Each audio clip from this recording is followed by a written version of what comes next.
Prepare the document you want to copy. Place your document or photo face down on the scanner glass. This copy mode only supports A4 or letter size paper, so please make sure your document size is correct. This mark shows the maximum position for placing your document on the scanner glass.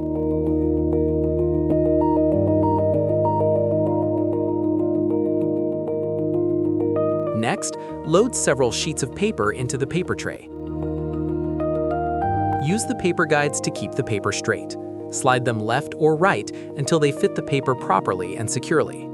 To make more than one copy, press the black and white copy button or the color copy button repeatedly, based on how many copies you need. You can make up to 20 copies in total. For example, to make 10 copies, press the button 10 times, with less than 1 second between each press.